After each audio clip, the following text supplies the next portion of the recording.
Well, good morning or good afternoon, and welcome to today's learning webinar all about partnerships. And partnerships are all about relationships. It's a real pleasure that we welcome you to today's webinar. We know that many of you are still in really trying times, COVID related or any other way. So we really appreciate you just taking this opportunity to perhaps put other things aside and take an hour, maybe an hour and a half, to learn a little bit from our presenters today. Just a little bit. These presenters also Amelia will get this together in just a second. So hang on a second while I rewind and rethink these things. Just wanted to let you know that these presentations were originally given at our virtual conference in September of 2020. And the way this works is everyone that attended their sessions has the opportunity to recommend them for a webinar. We take the top 10 from all of the sessions that were presented. And so the presenters you're hearing from today were two of those sessions. So it's really great that they're able to join us today. So my name is Amelia Shaw. I'm the executive manager of IAP2 Canada, and I'm the event manager for IAP2 USA. And it's with real pleasure that I welcome you on behalf of IAP2 Canada, IAP2 USA, IAP2 Australasia, and IAP2 around the world. Drew and I are coming to you today from Maui, Hawaii, and it is with profound reflection that I acknowledge Hawaii as an indigenous space whose original people are today identified as Native Hawaiians. I further recognize that generations of indigenous Hawaiians and their knowledge systems shaped Hawaii in a sustainable way that allows me to enjoy her gifts today. And for this, I am truly grateful. So webinars, anything that we do are often learning opportunities. So if you wouldn't mind sharing your land acknowledgement within the chat box today, I would really appreciate that. And anything else that you might want to talk to us about a land acknowledge, why is it important to you? Anything that you want to share, we'd gratefully appreciate this. Drew, before we get going with our presenters, I just want to hand it over to you for a few minutes for some housekeeping items. All right. First of all, this is being recorded, and so we will send the recording out to you within 24 to 48 hours. We'll send a link to that recording, along with a survey. And a few minutes from the end of the webinar, we're going to put the survey in the chat box. We'd really appreciate it if you would fill it out at that time. It just takes a couple minutes just to give us an idea of what you got out of it and what you liked about it, where we can improve on things. So we really appreciate you doing that as well. So as I say, we'll send that out in the next little while, close to the end of this. We'll also send out any additional material that they have. They'll send us their slide decks, any links that they have that would be of interest to you. And we'll get that out to you, as I say, in the next 24 to 48 hours. There is something that I need to ask you to familiarize yourself with. You're probably very familiar with Zoom and with many of its features. We're going to do this in what's called fishbowl format. And that way you can get rid of all the other video images on your screen except for those of the people who are presenting. So if you just bear with me for a second, if you look down on the bottom left corner of your screen, that bottom ribbon, you'll see a little camera icon that says Stop Video. Beside it is a little arrow. Click on that arrow and you will go to a pop-up box. Scroll down a wee bit if you don't see it, but there will be a checkbox there called Hide Non-Video Participants. Click that.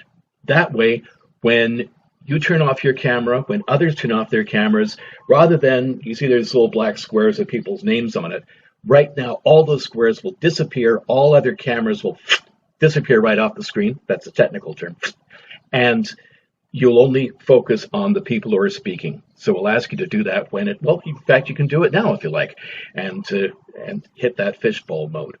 That is about it from this end, Amelia, so I will turn it over to you, and you can get this party started.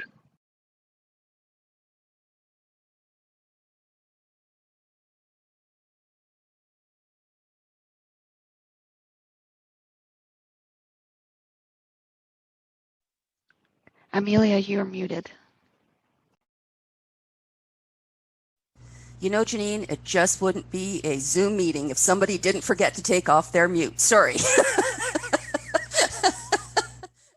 So in a few minutes, you're going to meet Janine, Harley, Tyrone, Mary Pierre, and Natalie. And I'm going to introduce them. And we're going to be starting with Alberta Health Services. But you might wonder, Tyrone's got his mask on today. And Tyrone's going to explain a little bit more about that. But he's actually in a room with many more people right now. So he's staying safe. So please, if you need to wear your masks for any reason, that's critically important. So please adjust accordingly. But for now, I'm going to move over to the Alberta Health Services, and I'm going to be introducing Janine, Harley, and Tyrone. And for my Transport Canada guests, it's time to hide that camera. And for anybody else, if you're not Janine, if you're not Janine, Harley, Janine or Harley, it is time to hide that camera. So Janine Sakic is Executive Director, Community Engagement and External Relations with the Alberta Health Services. She began her career in journalism and has worked in healthcare communications and engagement for 16 years. Harley Croshaw was the inaugural chair of the Alberta Health Services Wisdom Council. He is also a recipient of the Queen Elizabeth II Diamond Jubilee Medal, the 125th anniversary of the Confederation of Canada Medal, and the Long Service Award from the Government of Canada for 25 years of service. Harley's ancestry is Blackfoot, and he was inducted as an honorary chief of the Piikani Blackfoot Nation in 1997. And you can see Nicole on your screen as well. Nicole Merrifield is here to support both Harley and Janine. So with that, Janine, handing it over to you. Thank you so much, Amelia, and welcome everyone. The theme for our presentation today is Aistowaípiiyaóp, or Walking Together. We aim to share with you the story of how we engaged many Indigenous communities within the Calgary zone to build a plan that will carry us forward for the next 10 years. The next slide, please. We will begin with a land acknowledgement and prayer, and then we will share a little bit more about ourselves, our story, and hopefully have time for a few questions, I believe, at the end of both presentations. I will ask Harley to begin with a land acknowledgement and an explanation of why that is an important first step. Harley. Thank you, Janine. Yeah, it's an honor to be here, and I'm excited to share our journey. But I'd like to start with land acknowledgement because it's so important. You know, it shows respect for, you know, the land that we're on and the people that are from that area or that territory, and it's a way of connecting from our hearts. And with today, you know, with the virtual platform, you know, take the time to, you know, as mentioned earlier, to share in the chat box where you're calling in from and the land that you're calling from and the people from that land. So with that, I'd like to, you know, acknowledge where I'm from the Piikani Nation, which is a Blackfoot, part of the Blackfoot Confederacy. It's one of the 3 Blackfoot nations within Alberta, within Treaty 7. But I also like to acknowledge the Indigenous people and the Métis people that, you know, live, work, and reside in this area in Treaty 7. And you know, it's such an honor to be back home and back with my people and be able to, you know, participate from home. Next slide. I'd like to, you know, start off with traditional protocol with a prayer, you know, and a prayer is so important to start off in a good way to prepare us as we're going to be sharing our journey and the steps within that journey and the stories that are associated with it, and asking the Creator to be with each and every one of us so that, you know, we're able to focus on, you know, the conversations that are going to be shared today.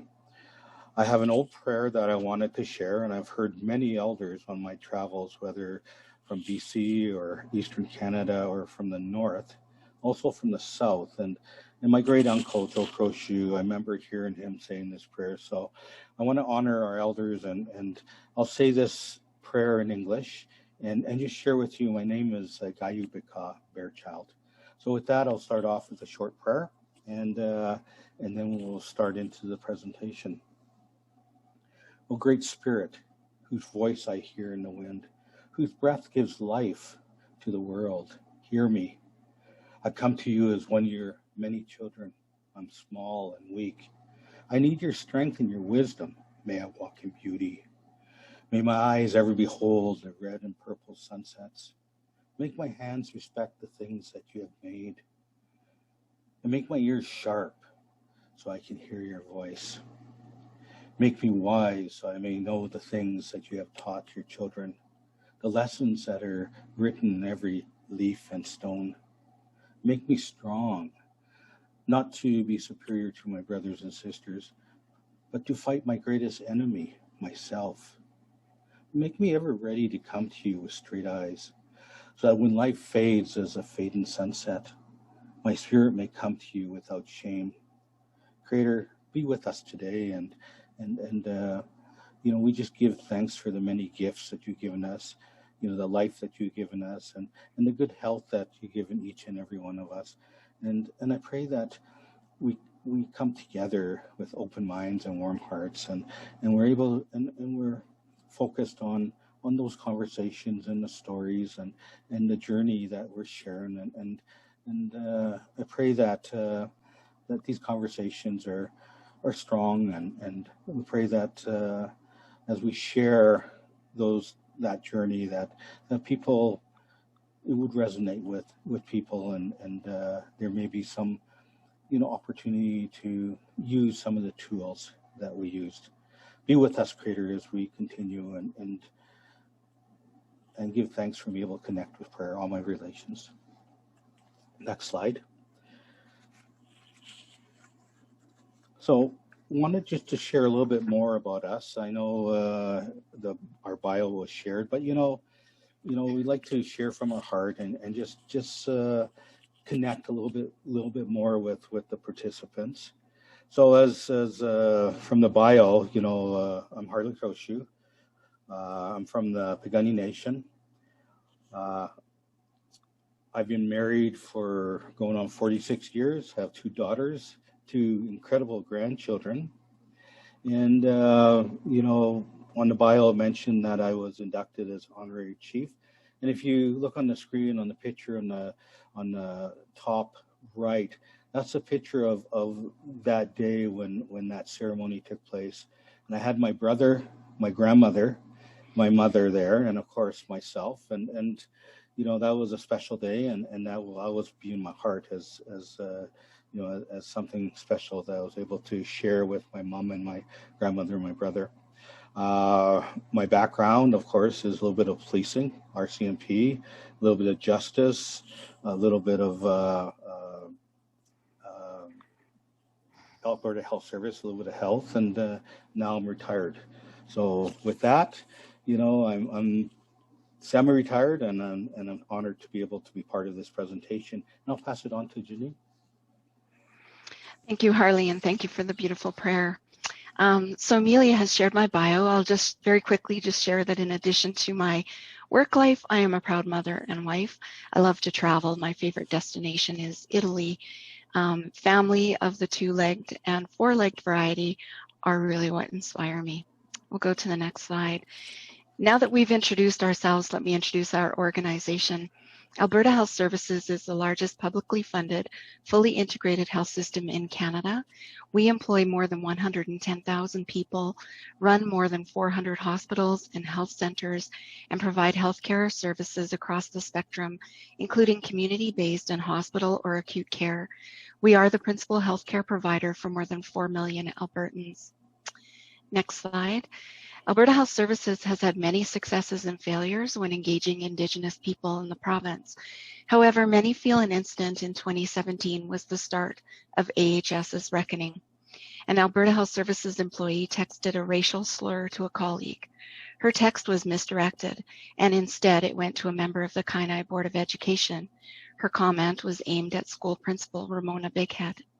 It served as a catalyst for healing and set AHS on a new path of reconciliation, including a day of truth attended by the entire Alberta Health Services leadership team, where everyone participated in a blanket exercise aimed at building empathy and understanding for the historical experience of First Nations people.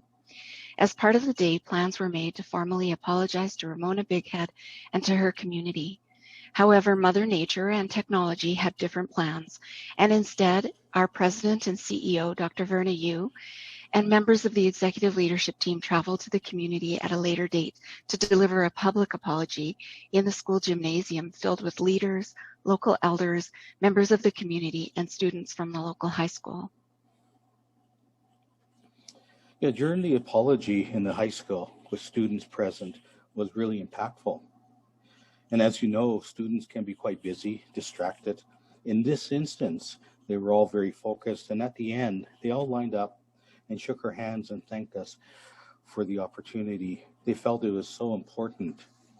That apology in that environment, steeped in tradition and ceremony, tipped the scales. It sent a clear message to all AHS staff and public that this type of behavior would not be tolerated within AHS. And it sent a message to Ramona, her community, and importantly, the youth in that community, that this type of behavior was not acceptable. And it demonstrated AHS's commitment to relationship building. There were many significant outcomes of this experience for all of Alberta Health Services. Indigenous awareness and sensitivity education became mandatory for all staff. There were opportunities for staff to participate in and become trainers in the blanket exercise. Staff were able to take part in sweat lodge ceremonies, and we embarked on a different style of engagement that was informed by our Indigenous friends, colleagues, and communities. To illustrate this experience, Harley and I would like to share the journey to the successful launch of one component of this work, the Calgary Zone Indigenous Health Action Plan. Next slide, please. We all accepted that in order to genuinely connect with our Indigenous partners, we not only had to listen, but we had to understand their processes, their protocols, their traditions, all of which were informed by cultural knowledge. As you can see in this slide, we enhanced the IAP2 spectrum by adding elements that we heard from were important through the lens of our Indigenous partners.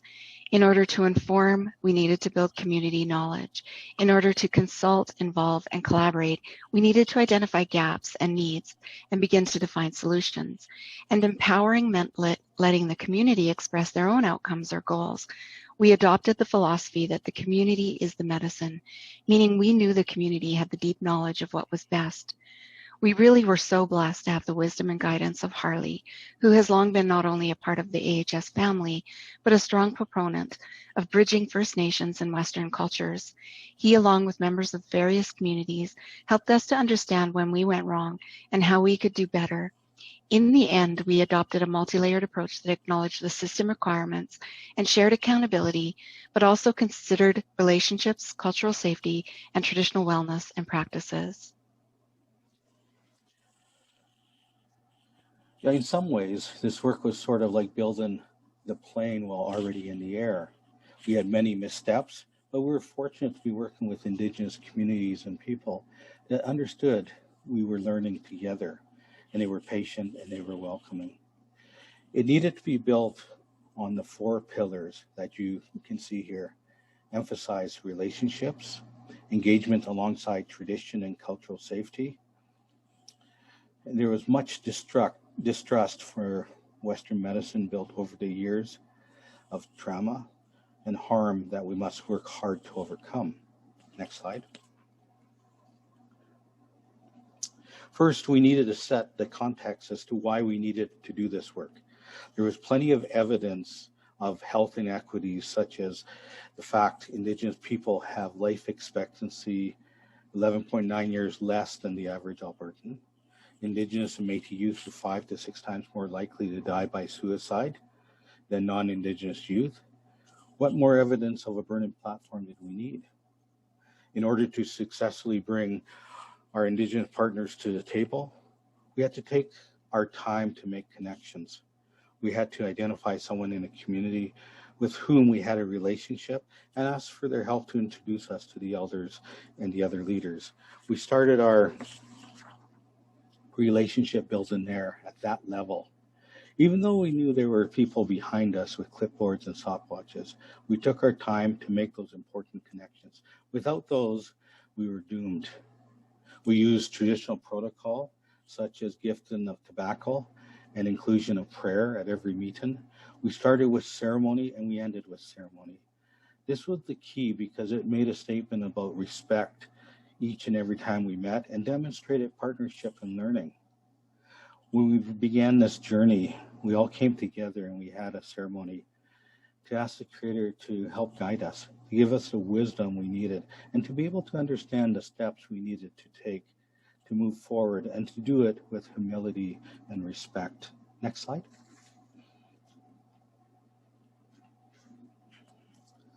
Another important element of the journey was acknowledging the truth before we moved into action and change. Doing this was difficult and challenging, all of us.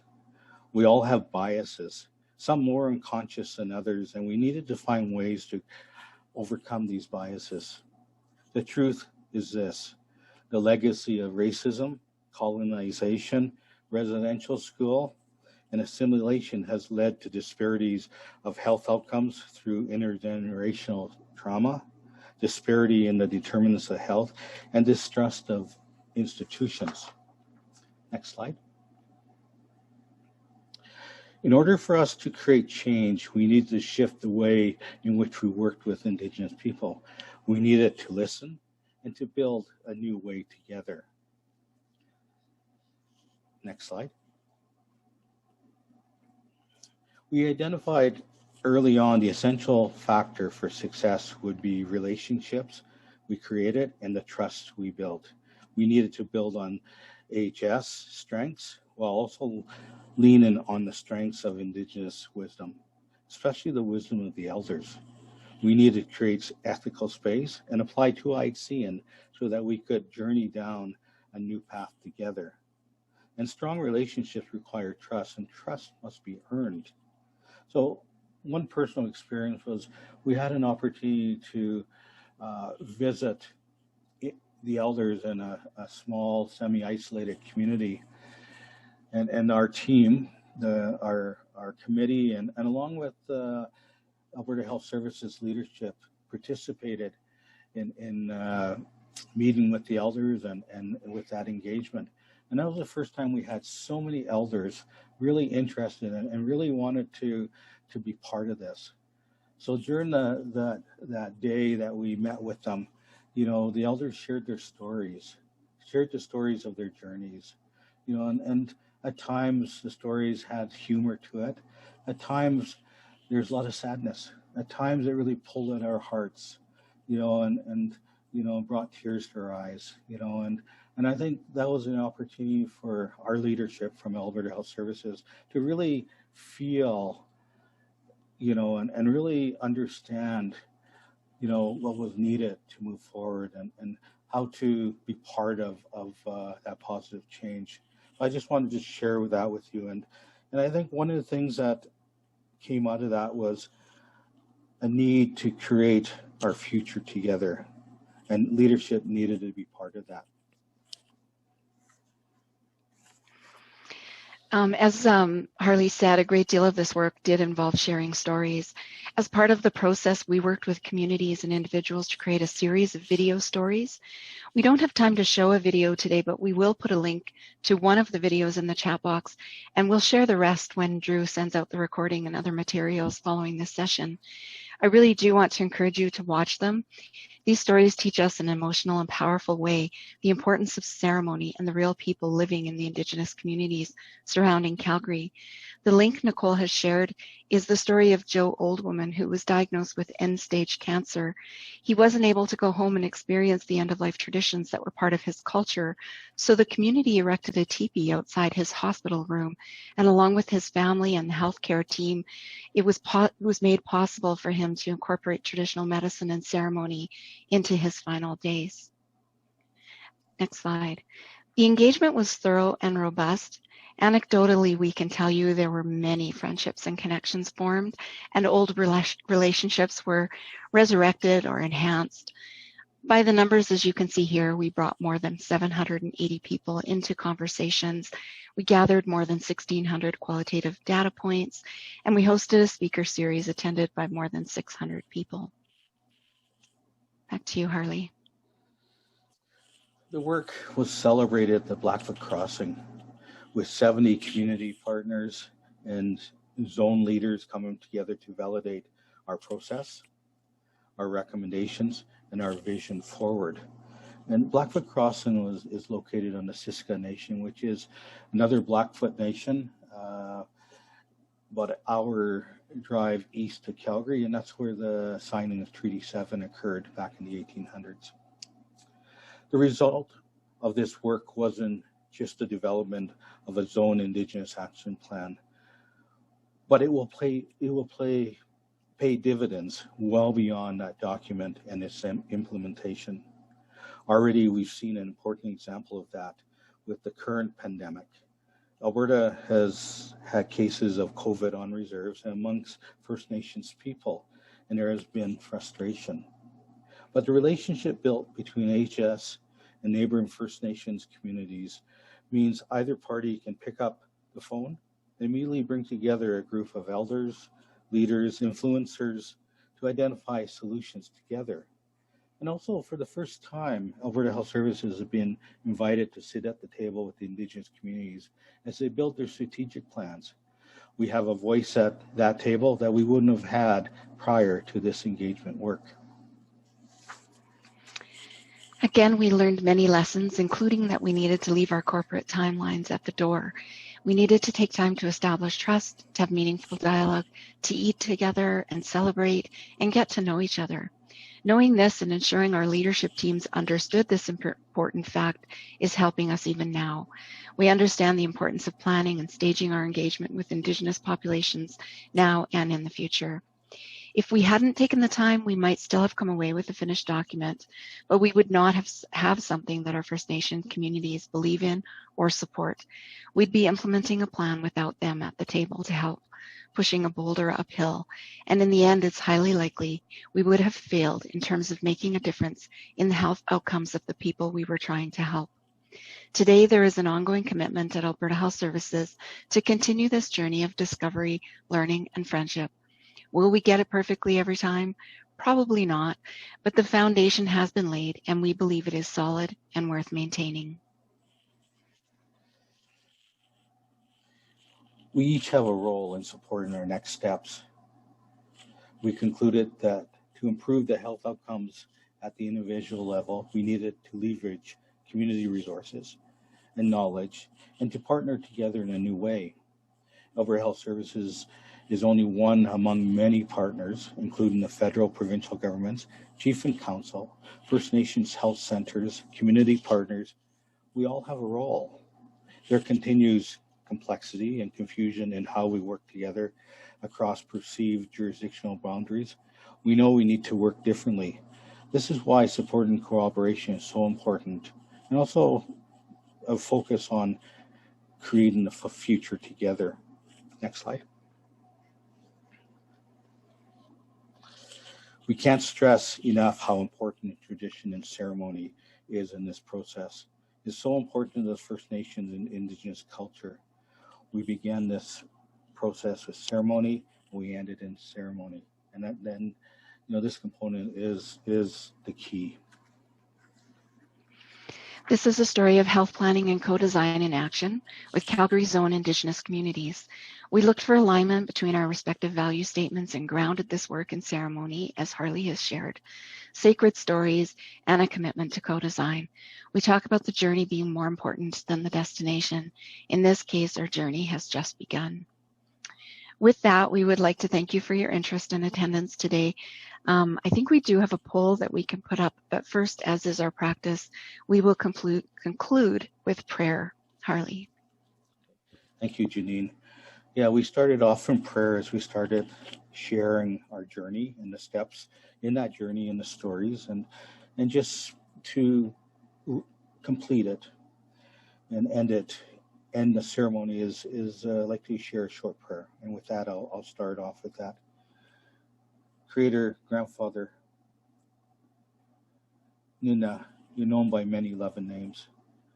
We just give thanks for this opportunity to come together today, be able to share with each and every one, and be able to connect in this way, Creator. And for some of us, it may be a little bit different within the virtual platform, but it's an opportunity to share with people and be able to share some of the successes that we feel that we've accomplished.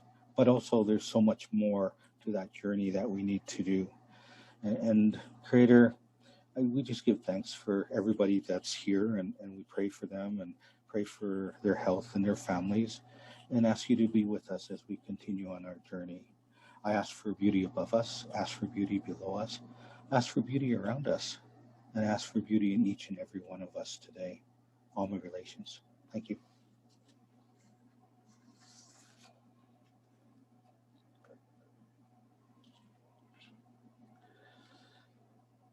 And with that, I think we're done.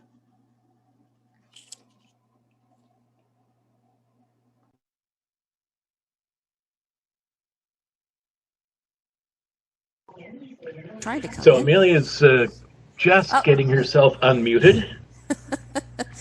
So, We are having the too many laptops on the same internet blues right now, which is why a little slow. so There we are. I wanted to say thank you. Sincerely, thank you. Thank you for sharing your story. Thank you for sharing your journey. Thank you for sharing your traditions. We are all better because of what you've shared with us over the last half hour. So I just want to sincerely say thank you. Now I want to invite Tyrone, Mary Pierre, and Natalie to put on their video screens, and we're going to move to Transport Canada's journey. But before we do that, I'm just going to introduce Tyrone. Tyrone Ratty is the Marine Coordinator with the Tuktoyaktuk Hunters and Trappers Committee, working with Transport Canada to implement the Enhanced Maritime Situational Awareness System. He is also a member of the Council of the Hamlet of Tuktoyaktuk and sits on the Community Corporation Board. He's being joined by Mary Pierre Parento, who is currently Director of the Inuit Crown Policy and Partnerships with Crown Indigenous Relations and Northern Affairs Canada. My goodness, that's a mouthful. And as a manager of Transport Canada, she co-led the development and implementation of the Enhanced Maritime Situational Awareness, commonly known as EMSA, EMSA system. Mary Pierre holds a doctorate degree in geography from the University of Ottawa. And Natalie Fillon is acting director for community engagement and partnerships team for the Oceans Protections Plan at the Department of Transport Canada. Ms. Fillon was formerly manager, citizen engagement and stakeholder relations at the Department of Public Safety Canada. She has a master's in international relations from Laval, is an apprentice of traditional medicine, and sometimes mushes. I love that. So before we get going with the presentation, I believe we have a video that we'd like to present to provide just a little bit of detail about what Natalie, Mary Pierre, and Tyrone are going to speak about. So let's see the video.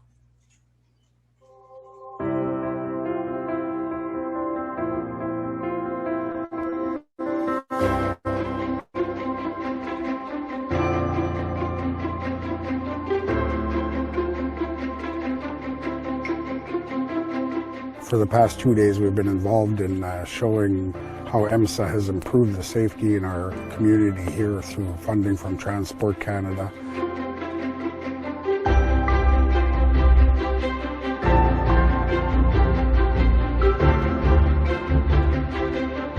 They left the dock at 8:30 a.m., proceeded to go look for the hunter, the overdue traveler, and he by 3 p.m. they weren't able to locate him, so we called off the exercise just due to safety reasons, and we didn't want to actually put anybody in any real danger.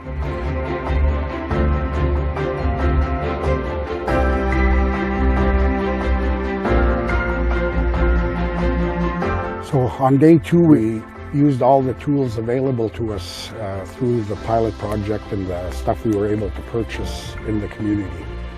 We did the same scenario, pretty much the same distance we had the boat, but just in a different location. From the time the call was made till the time they spotted the boat was 1 hour and 7 minutes.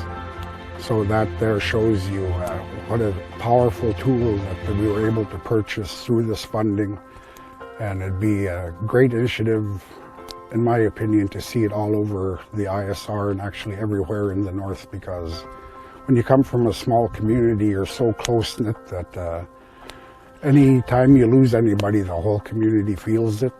To know that they have this system in place now, and the hunters who are using our equipment go out, they have that assurance that somebody is always looking after them or looking out for them. And the whole community of Tuck is behind this program 100%, and they're very thankful for the opportunity to be a part of it.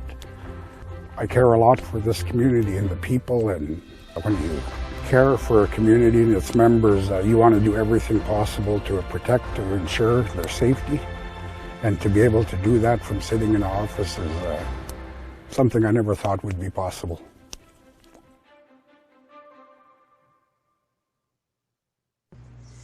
So with that, I'd like to hand it over to Natalie, Tyrone, and Marie-Pierre.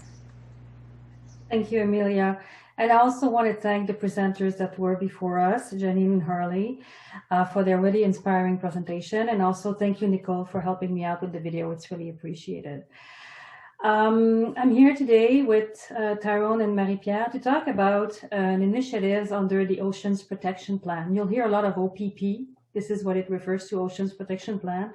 It was established in 2017 to build a world-leading marine safety system, protect Canada's marine ecosystem, restore public confidence, and enable inclusive, sustainable economic growth. The foundation of the OPP is its partnerships with interested Indigenous communities and organizations in the marine safety system through bilateral relationships and partnerships, multilateral agreements, and other forms of partnerships. The work is transformative for all the parties involved, and government officials are being called to do business in a different way.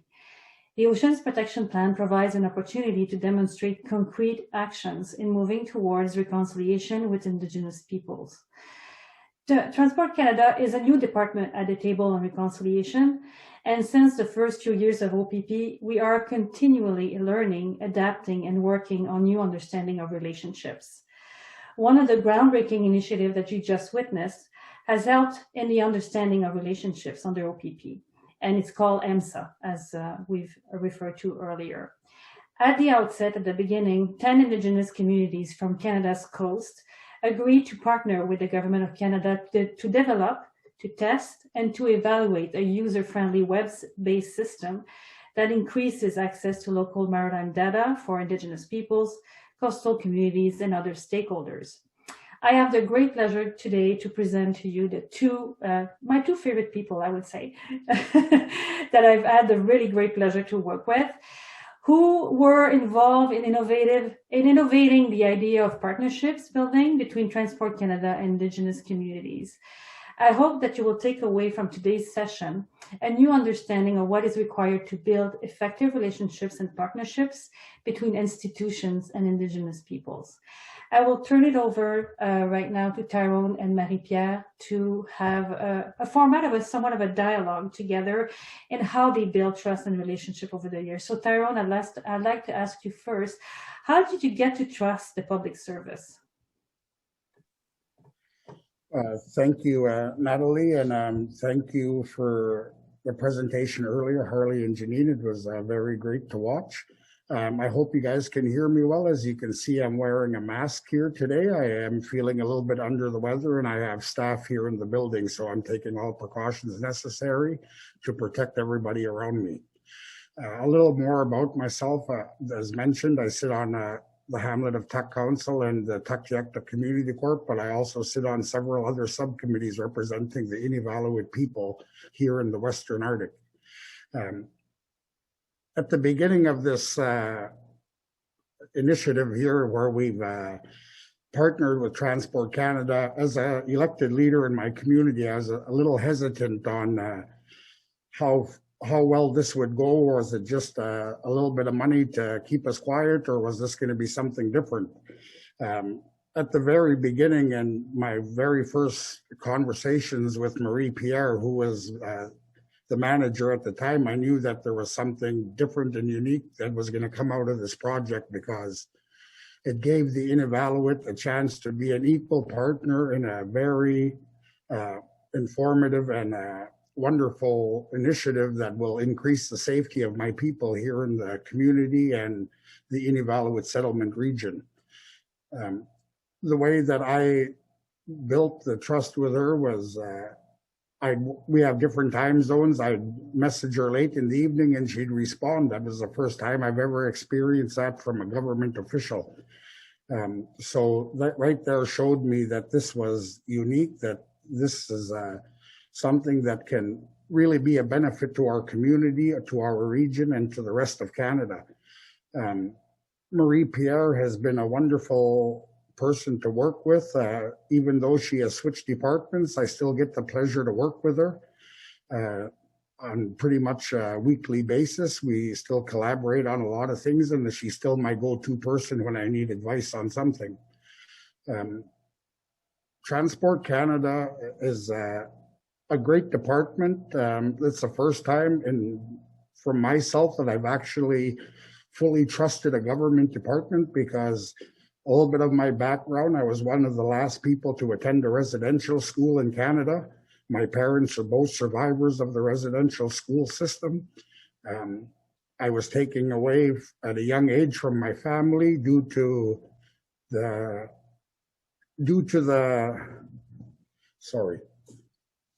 of the situation that my parents couldn't deal with, and they took a lot to drinking.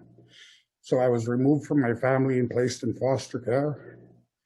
And when I got old enough to run for these various boards, I wanted to make a difference for my people, for my children, and for everybody that's around me. So I was very fortunate to be trusted and given the chance to represent my people at various levels and to try and make a difference for my children and the future of our people. This relationship didn't just end when Marie-Pierre left. We have a great team at Transport Canada. I'm very fortunate that we get to work together on an ongoing daily basis, and we have weekly meetings, and we collaborate to where we are equal partners in every decision that's being made through this pilot program.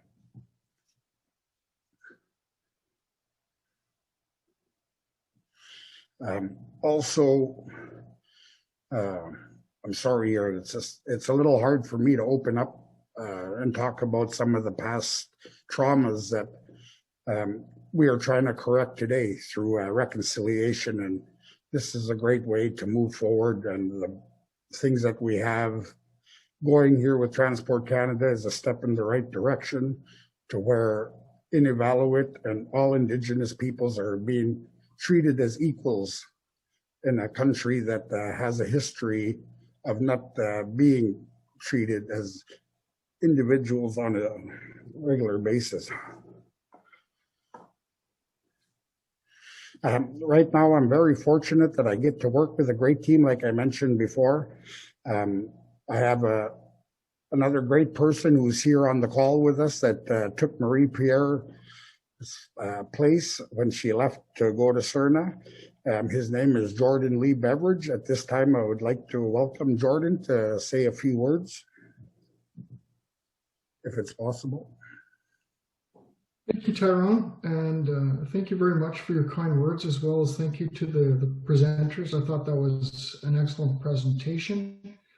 I would spend a lot of time echoing Tyrone's comments about the team and about the relationship.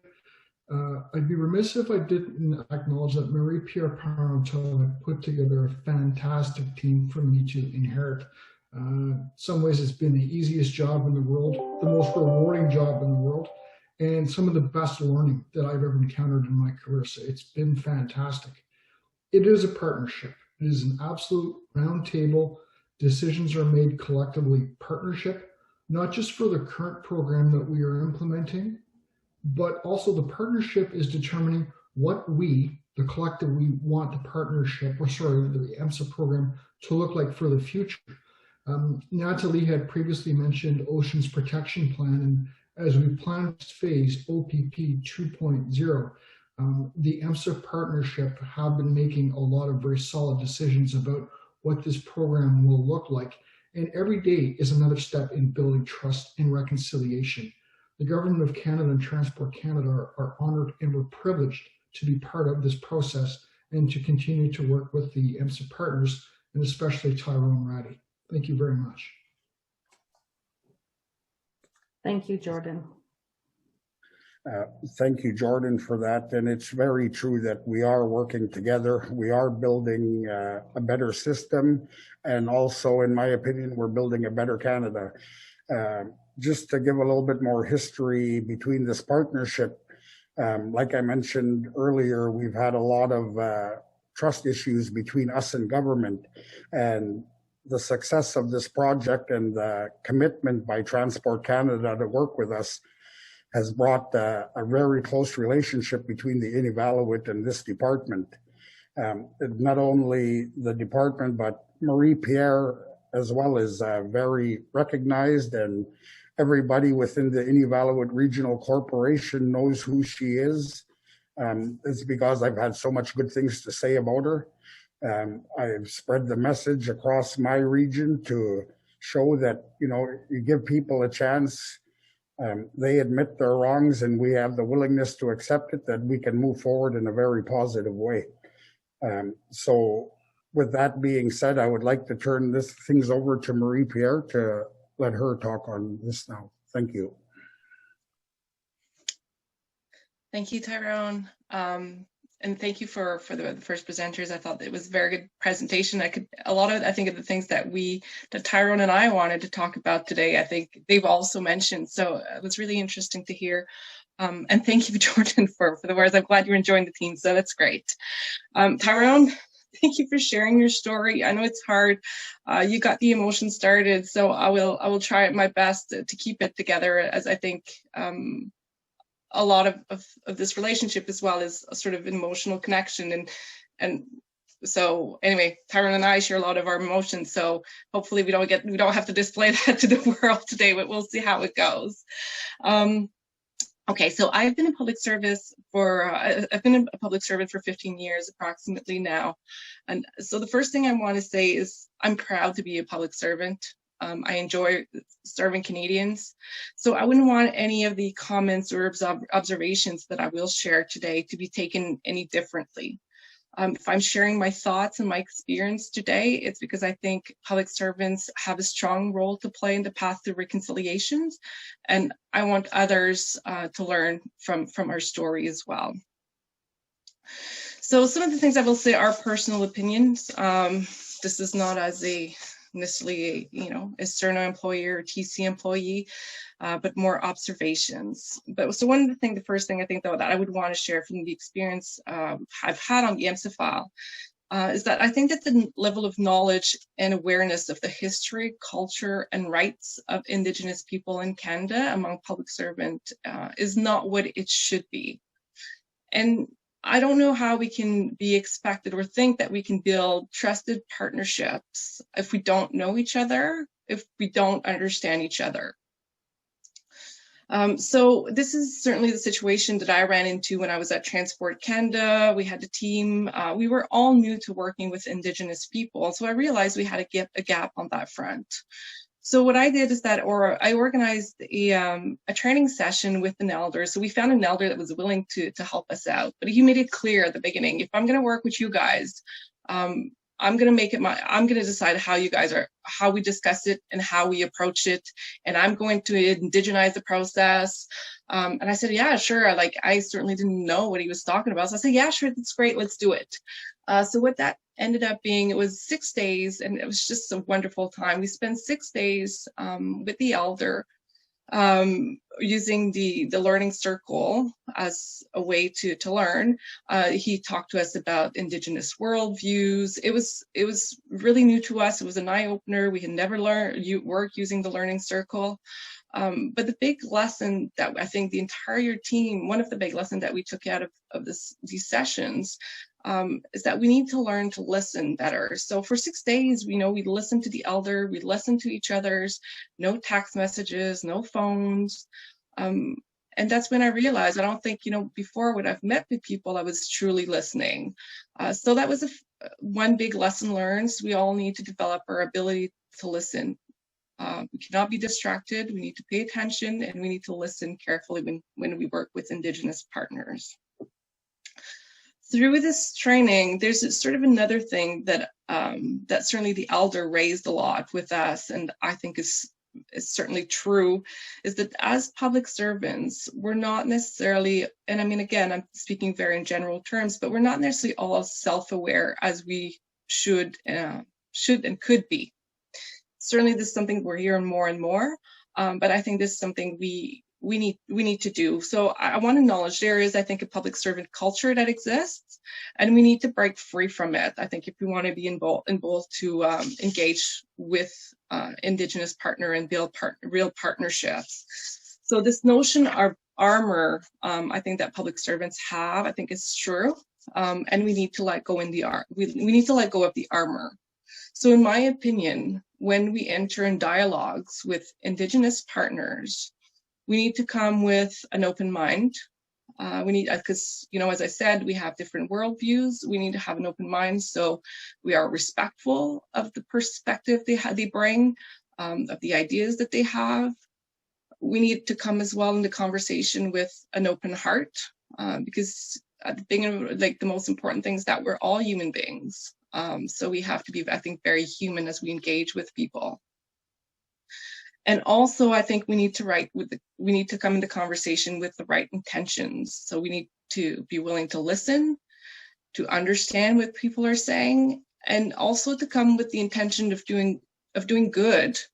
As I know I'm not Indigenous, but I wanted to just look back to some of the wording. We have to want to be medicine to the people that we work with.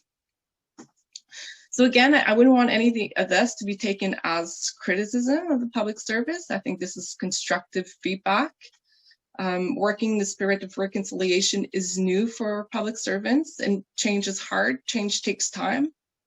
But I think with a little bit more knowledge of the history, the culture, and the rights of Indigenous people, and public servants becoming a little bit more self-aware, I think we can start to drive change.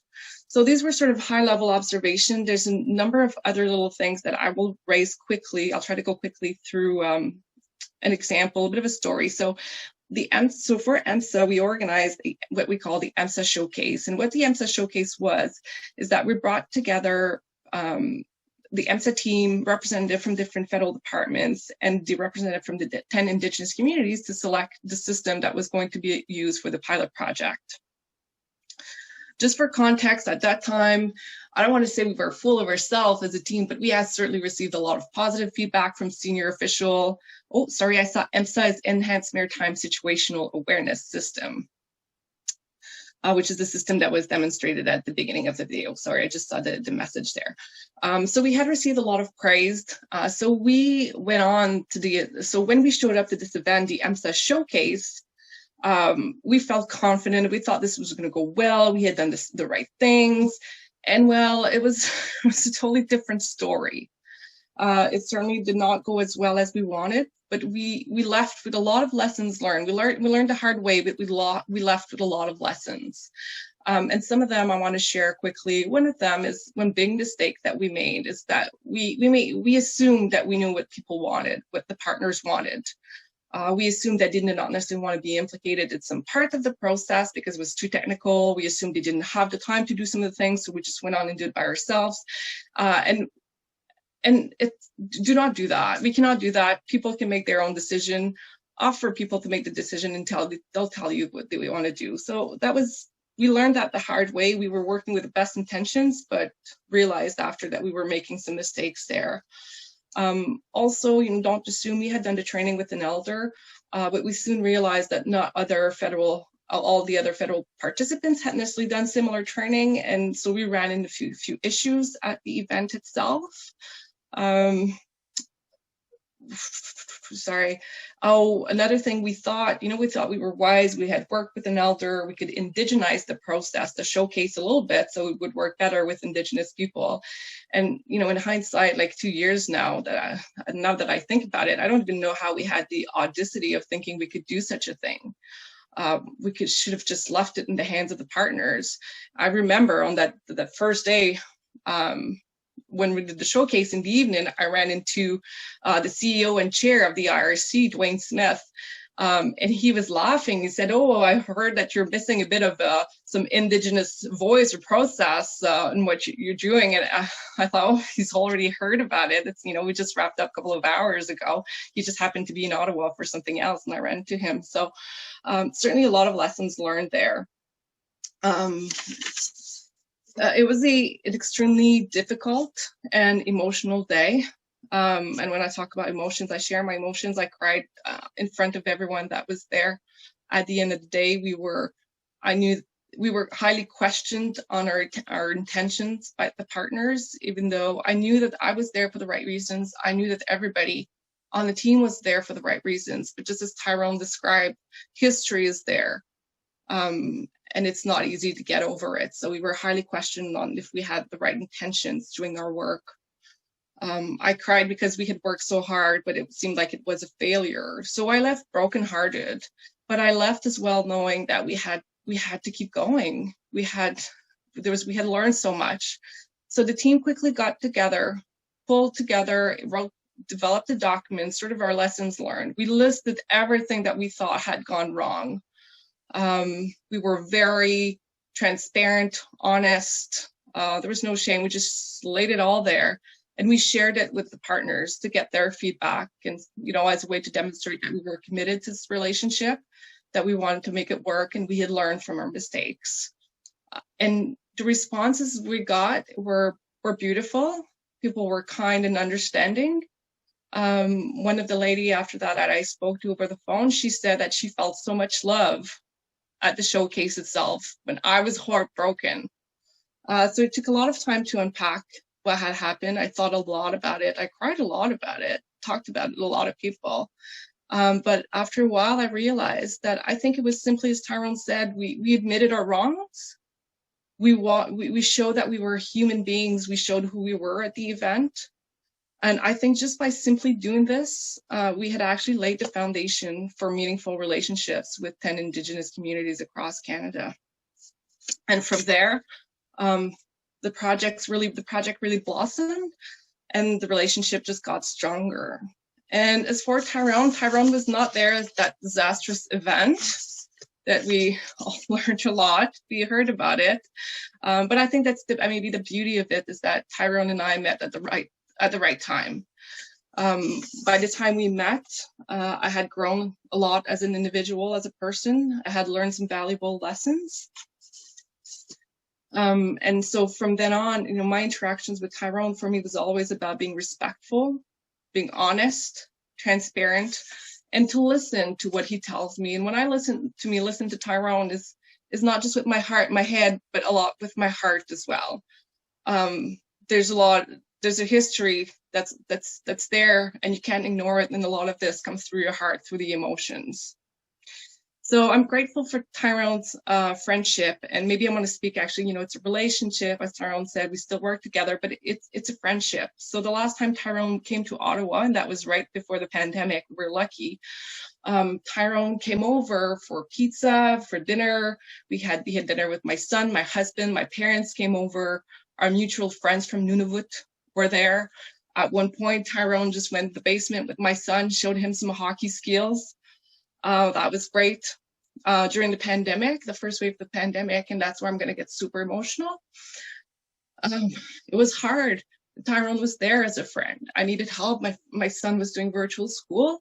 Tyrone did a virtual tour of Tuktoyaktuk to keep him entertained, to teach him, showed him landscapes that my son had never seen, talked about erosion. It was just amazing, and that was a real friend. So that's the kind of relationship that we had. When I told my son, and my son's 7 years old, when I told my son, oh, Tyrone just got, and our friends in Nunavut just got their COVID shot, he had arms up in the air and screaming because he thought, yay, we're going to be, Tyrone and his family is going to be well, and we can see them soon. So I left Transport Canada over a year ago now, and as we both said, we're good friends and collaborators. Tyrone knows that I'm here to help him. I'm there for the community of Tuktoyaktuk, for the Aistowaípiiyaóp, And in my very humble opinion, these meaningful relationships, like the one we have, are needed as we work together towards reconciliation. So that's sort of what I wanted to share. Maybe Tyrone, I'll turn it back over to you if you have a few other things you want to add. Yes, thank you for that, Marie-Pierre. It is true that we are very good friends. Marie-Pierre is actually wearing a garment that I had made myself, my second garment that I ever got to sew together.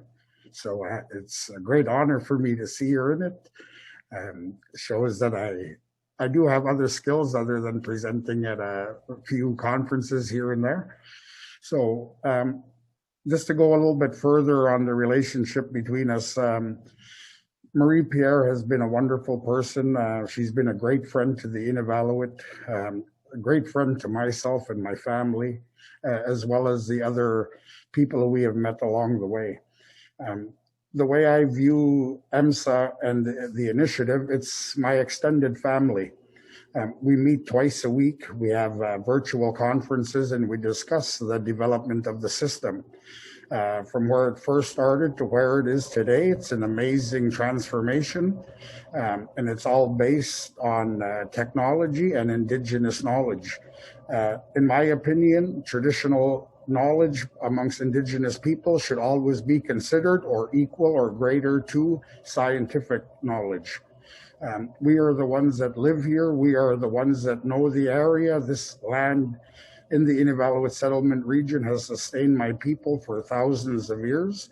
And we have a great respect for our land, our culture. And it is truly a blessing to work with people who show and respect your cultures and your traditions, even though they vary so much across Canada.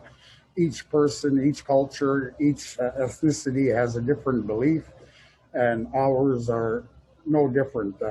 We do have different beliefs, being Inuvialuit people, and for Transport Canada and the people on the EMSA team to respect that and to give us that breathing room and to let us be an equal partner in the development of the system is something very special. We enjoy the working relationship with everyone that we do get a chance to meet with.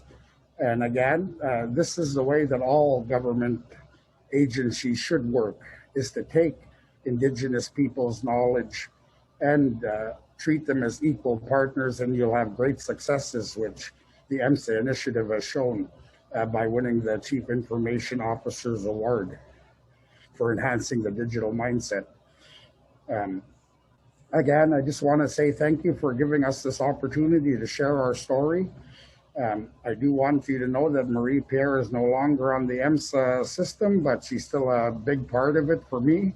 And I'm very fortunate and very lucky that we have great people like Natalie who back us up, Jordan who has moved right into the position and continued the relationship that we have built together.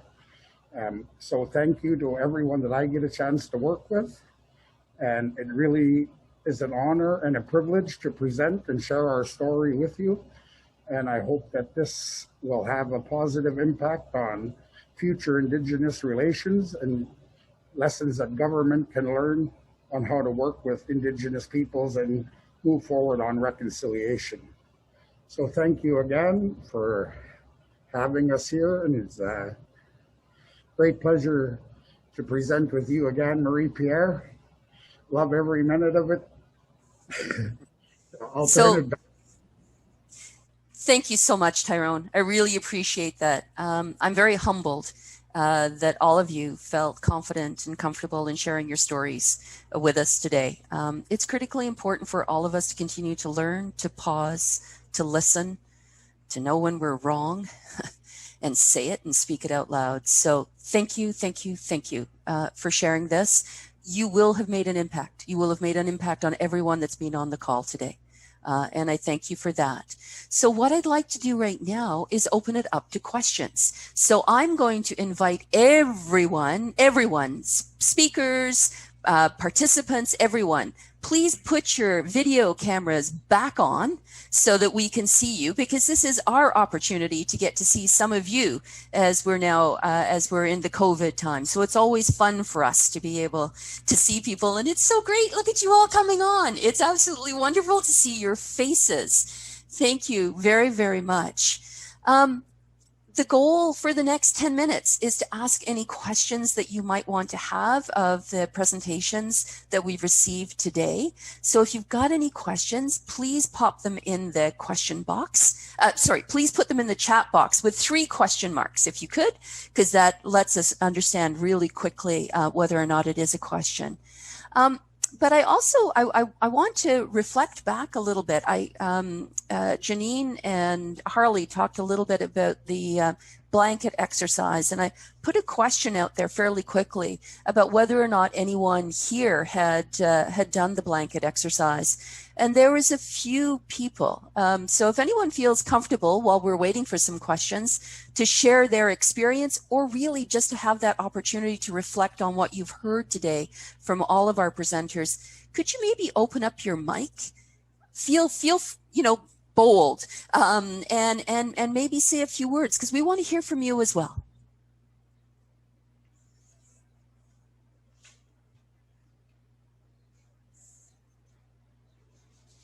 Oh, everyone's going to be really quiet. Marie, you opened up your mic. Is that because you wanted to talk? No. So I know that Barb and Maura and Jody and Deanna and Joe had done the blanket exercise, but I'm not going to push anyone. This is an opportunity to just ask questions. And if we don't have any, then we'll close it out. Oh, here we've got a question from Geneva. Based on the experience with the EMSA project, are there new steps being taken with educating public servants on working with Indigenous communities and partners? So Marie-Pierre or Tyrone or Natalie? Natalie, if you want to go first, I don't know if you have some specific about transport, and I can speak a little bit on from the perspective that from my new position, maybe, and Tyrone, if you want to. Sure, because I want to highlight that what Marie-Pierre had started with Elder Max Solis really stayed on for the remaining, the following years of the OPP, because the learning circles that were under Elder Mac really resonated and really changed people, the heart of the people that were, and you know, Marie-Pierre talked about shedding the armor, and that was really the main objective of that. So we continued on to train Transport Canada and also all the departments, because OPP is a multi-department responsibility. So all the folks that worked, almost all, I think we were close to 150 people, have been trained to the learning circles over the years in Ottawa, but across the country too. And it really changed the heart and mind of people that way. It's a hard 6 days to go through, because it really makes you conscious of your unconscious and your biases and maybe your approaches. And it also makes you conscious that there's different worldviews. So that's shaken a lot of public servants, but through the years, we've continued that training. And there are plans to do it ongoingly for Transport Canada, but also other partners that way. So, but I have to acknowledge again Marie-Pierre's work to starting and finding the gem of our trainers that have come to really help us along the way. So, yeah. Yes. Elder Max Solis was a game changer. He shook us up and made us realize a lot of things. Maybe I'll just say specifically on the Inuit side. So now that I'm at CERNA, all the work I do is specific to the relationship between Inuit and the Crown. So there is a Canada School of Public Service that offers a number of programs, but what we've realized working with a number of departments in Inuit Tapirit Kanatami, who represents Inuit across Canada, is there's still a gap. So I think I bring a lot of the experience I've had at Transport Canada working in what we call in the line department. I'm actually able to bring in my new position now and speak to the experience I've had and the lack of knowledge that I had and the gaps that I've seen and working with ITK, or Inuit Tapihit Kanatami, we're actually trying to address some of these gaps. So we're looking at some workshops that can be done, some newsletters. It's what maybe we're thinking of a newsletter where we can share stories, for example, like the EMSA story, where Inuit Partner thought it was successful, that the work was done in a respectful manner, and how we could share that with other departments across the federal government so everybody has an opportunity to learn on different files. Thank you, Mary Pierre. Another question from Amanda. And I think, Janine, I'm going to come to you and Harley first, and then Mary Pierre and Tyrone or Natalie, if you want to add to it, please do. Do you have any advice for how to, in quotation marks, sell ditching the corporate timeline to the government powers that be? This has often been a massive barrier for us, and Amanda works within a city department. So any thoughts, Janine, Harley, and then Tyrone and Mary Pierre? For sure, I can start, and then I'm sure Harley has some insights as well. I think for us, one of the key tipping points was that Day of Truth that was held and attended by all of our senior leadership team, dedicated a full day to a ceremony and activities that were, we heard from Indigenous representatives from across the province, physicians, youth, elders, and did the blanket exercise and a number of different activities. That was a good tipping point. And then I think as well, in specific to the Calgary Indigenous Action Plan, we started out with listening days, and it was really critical that the leadership was there at the table and hearing those conversations and participating in those conversations, and realizing that the pace of the engagement needed to be set by our Indigenous partners. So I think those are some of the key things for me, and Harley, you probably have some other insights. Yeah, thank you, Janine.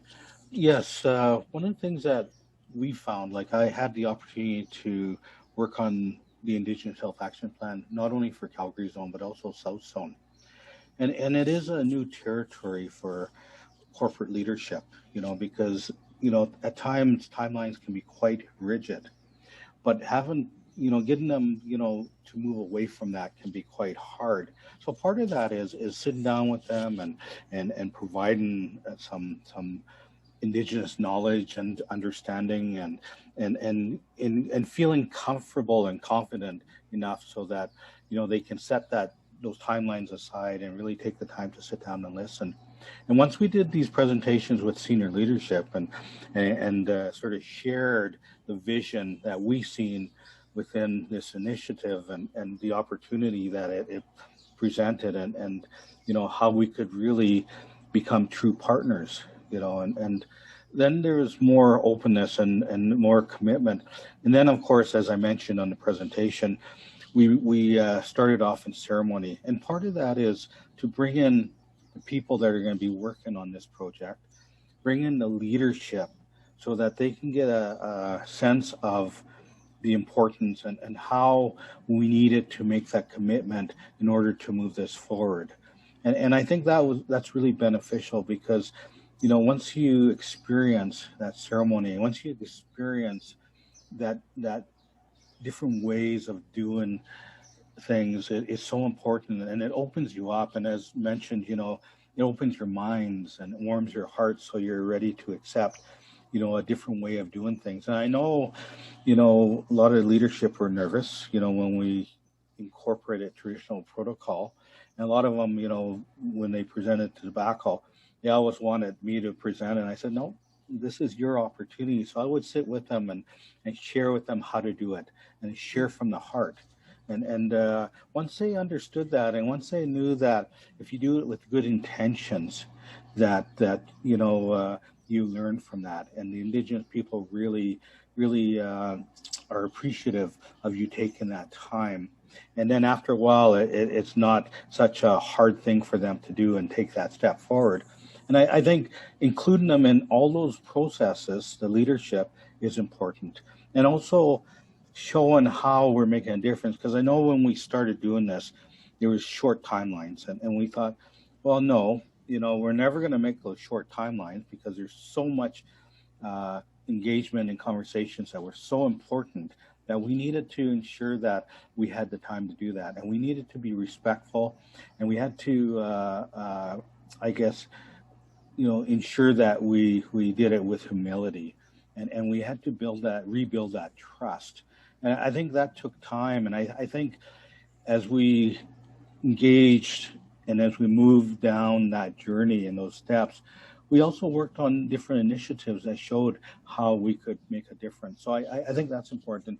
But the key is, after you're done an initiative like that, the leadership still needs to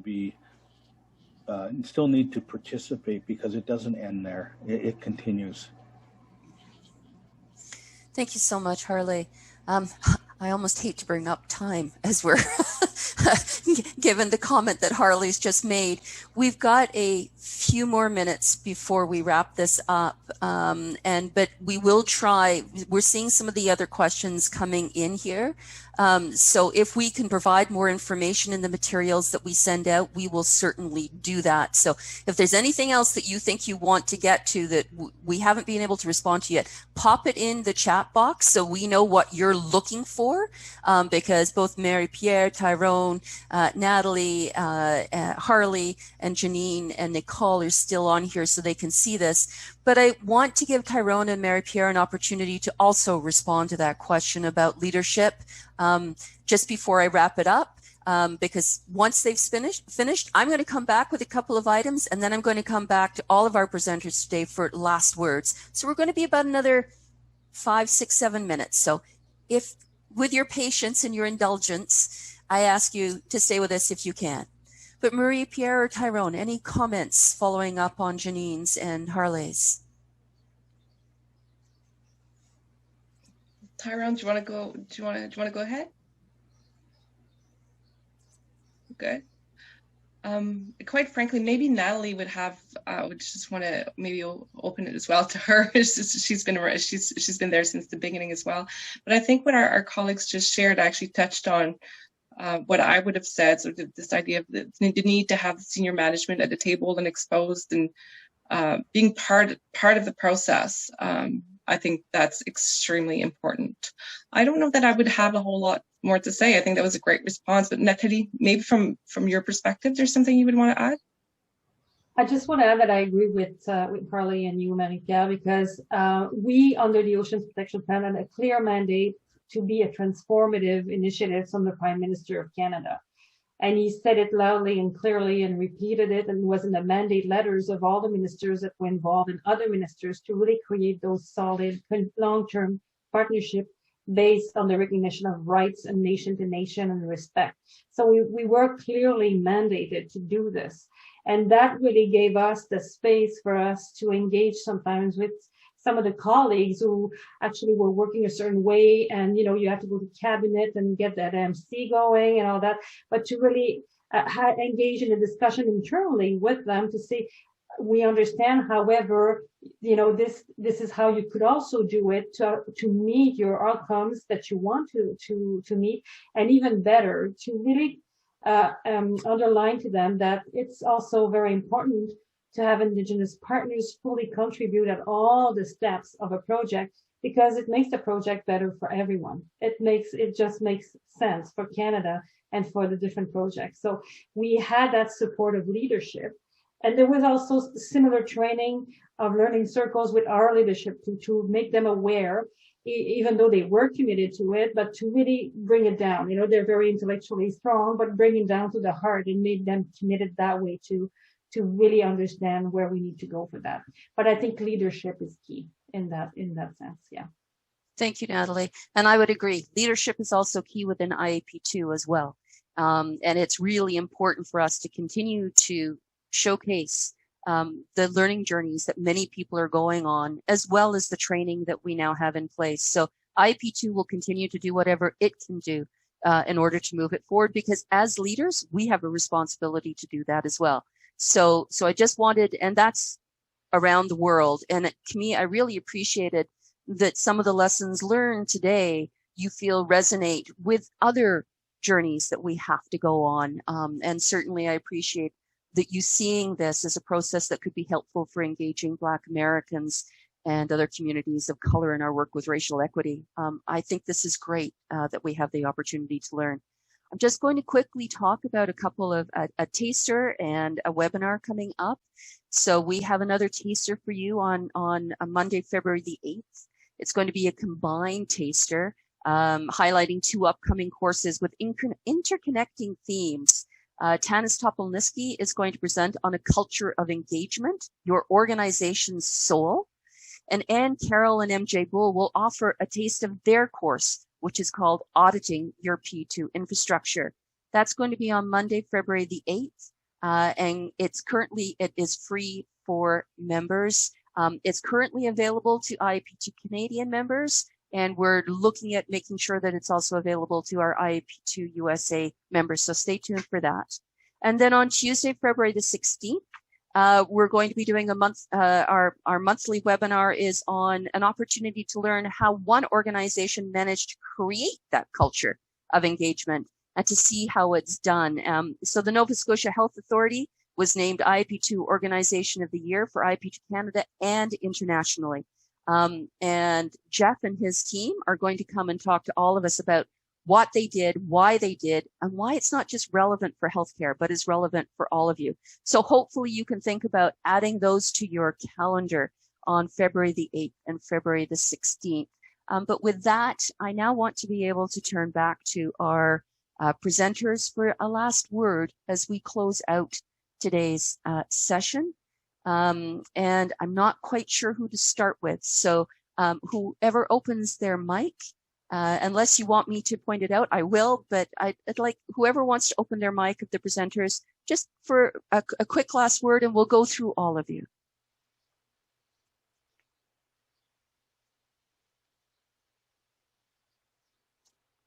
So Mary Pierre, let's start with you. Then I'm going to go to Janine. Then I'm going to go to Natalie. Then I'm going to go to Tyrone, and I'm going to finish with Harley. Okay. Well, thank you. I'll be very brief. I'll just say thank you for the invitation today. I'm always grateful to have the opportunity to work the EMSA story and the work that we've done. So thank you for having us today, and thank you for Tyrone and Natalie for joining me. Thank you. Janine. Thank you so much to everyone who participated today. Really appreciate the opportunity to share our experience, but also to learn from Marie Pierre and Tyrone and others. It's been really a learning experience for us as well. And I just think we can always learn from each other and always find ways to improve. So thank you so much. Thank you. Natalie. Thank you on behalf of all of our of everyone. No, thank you to everyone. Sorry, I'm French. Sometimes it goes that way. But thank you so much for welcoming us today. I really appreciate you taking the time to join us. I think it's something that we have worked, have our heart to it, and we want to share it with everyone to really seek to make this world a better place for everyone. So thank you so much for joining. Thank you. Thank you. Tyrone. I just want to say thank you for joining us today and giving us a chance to share our story with you.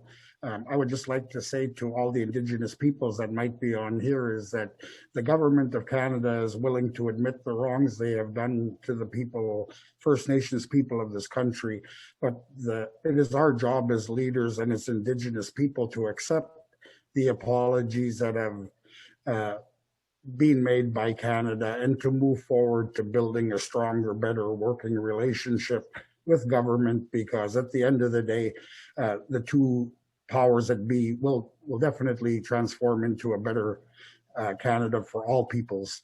And it's an honor and a privilege to have been here today. And I just want to say thank you very much. And I continue to be optimistic that one day we will all be equal people in this country. And it's a day that I am strongly looking forward to. Thank you. Thank you, Tyrone. Harley. Yeah, thank you. Thank you for those words. Yes, thank you for the opportunity to be able to share, but also thank you for the other presenters for sharing your story. It's so important that we're able to share some of those successes, but also to share some of the mistakes that we've made along the way, because those are teaching moments and we learn from those. I just want to say that, you know, we need to ensure that there is that Indigenous voice at all tables, you know, whether it's leadership, whether it's project tables. We need to ensure that, you know, that it's an equal partnership. And we need to really get to know each other from the heart so that we're able to create that future together and be able to walk down that path and really make those changes that's going to really make a difference, not only to the Indigenous people, but to all people. So I just want to say it was an honor to be able to pray with you guys and be part of this. Thank you. So a very big thank you to our presenters. Thank you. Thank you for all of our participants that are here. So on behalf of IAP2 Canada, IAP2 USA, IAP2 Australasia, and around the world, just thank you. Take care of each other. Continue to create partnerships. Continue to make relationships, because I believe that all of you will make a difference and that together we will be stronger. And it's going to require all of you to be able to make that change. So thank you very much. Take care. Have a good day, and we'll see you later.